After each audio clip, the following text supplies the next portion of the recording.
मैं आप लोगों से पूछूं, आप लोग 6 बजे से बैठे हो, 6 बजे हम लोग बैठ गए, इस समय ठीक 9 बजे, कितने घंटे हो गए? 3 घंटे हो चुके हैं। आप 3 घंटे से जमीन से कभी बैठे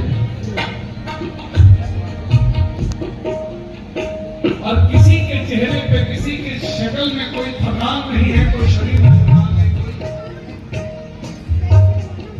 किसी की भी गायकी में इतना बड़ा कमाल नहीं कि किसी को 3-4 घंटे तक लगा